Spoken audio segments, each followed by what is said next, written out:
Hearing this good news about her job, Natalie yelled in excitement, "Liam, I got the job after all.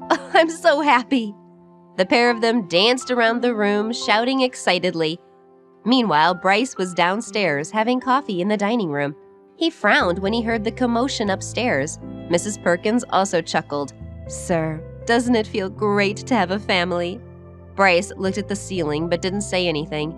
The feeling he had in his heart at that moment was a subtle one. Although he didn't resent the people upstairs, it was also the case that he found such noise in his home hard to get used to. After a while, Natalie and Liam calmed down. She got Liam ready and brought him downstairs. As soon as Liam sat down at the dining table, he quickly spilled out, "Dad, Mrs. Perkins, my mom has a job. She can go to work now." Natalie smiled happily. After breakfast, Bryce raised his head to look at Liam and asked, "Liam, you should be starting school now, right?" "Liam, will you go to kindergarten?" "I don't want to go to kindergarten. The kids in kindergarten are too childish. I don't want to be with them." "Liam, don't be like that. You're a child too. One of life's experiences is going to kindergarten at your age." "If it will make you happy, then I will go to kindergarten." Seeing his thoughtfulness and maturity, Natalie grinned. Deal. After a while, she asked, "So, which school should we enroll you at?" "How about you let me take care of choosing, based on my local knowledge? What do you think?" She glanced at Bryce and saw that he was looking at her too. "Mrs. Perkins, I'll be happy for you to handle the school process for Liam." Natalie wasn't sure how to respond, so she just smiled gratefully at Mrs. Perkins and said, "Are you sure that wouldn't be too much for you to do? I don't want to bother you with Liam unnecessarily." "Natalie, please don't say that. I'm glad to look after Liam. I certainly don't think it's bothersome. I'm very happy to do it." She smiled happily, having worked for the Clare family from a very young age. To her, Bryce was like her own son. If she could now look after Bryce's own son too, how could she not be happy? Seeing Mrs. Perkins so happy eased Natalie's concerns. Bryce went to work after breakfast, and leaving Mrs. Perkins looking after Liam, Natalie went to start preparing herself for her new job. She called the HR manager, "Mr. Maitland, please would you send me a list with the names of the other employees at the company?" Maitland was a pretty easygoing person, and he had no hesitation replying, "If you have any other questions, just feel free to ask me." Natalie hadn't been expecting things to go so smoothly. Shortly afterward, an email notification pinged on her computer. She was favorably impressed by Maitland's efficiency. She opened the email and started reading through it. It seemed clear to her that the entertainment company was lacking talented and remarkable people, and had been lacking them for a long time. Natalie had plenty of experience in the entertainment industry from her work abroad.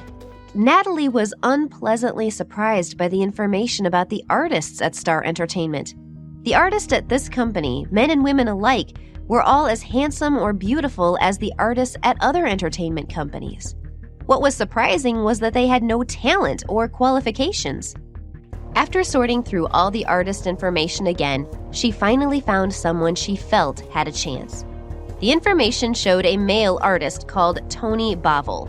Tony Bovell was a hidden jewel. Although his acting skills were a bit raw, he definitely had potential.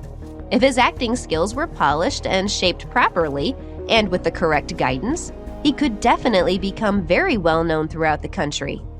It seemed to her that Tony's manager was indeed just as stupid as the former boss of Star Entertainment. Natalie decided that she would guide and nurture this male artist. Meanwhile, at the Clare Group building, Bryce was reading a document when his assistant came into his office to give him an update on the progress of Star Entertainment's restructuring. He took the report documents from his assistant and started going through them. The more he looked, the more Bryce frowned. His expression darkened. The number of employees at Star Entertainment had fallen immensely compared with the previous roster. Glancing at the list of artists, he pulled out Tony Bovell's details and handed them to his assistant. "Give this guy Bovell to the new agent to manage." "The new agent? You mean Natalie Davidson, the woman who just came back to the country?" Bryce nodded but didn't comment. His expression remained unchanged as he continued, "As for the other artists, they don't seem to have much potential. If it's time to terminate their contracts, then do so. As for looking for new artists, try the film and television academies. These days, the artists are the most important asset we have. When leaving the office, the assistant couldn't help but take a glance at Tony Bovell's profile. When Bryce returned home later after a busy day's work, he saw Mrs. Perkins with Liam. She walked respectfully over to Bryce and greeted him. "Welcome back, sir." Bryce nodded in acknowledgement. Mrs. Perkins looked at Bryce, trying to read his mood, and said, "I found a few potential schools for him. I wanted to ask you your opinion on them." Natalie, who was upstairs, heard the voices below and came down. "I feel they're all good. So what should we do?" "I suggest we send Liam to Woodling Academy. Woodling Academy is one of the top schools in the country in terms of basic teaching. But more importantly, the Clare family is a shareholder." Hi, I am Natalie. Want to know my story? Then download the Pocket FM app and listen to the exciting episodes of The Return Now.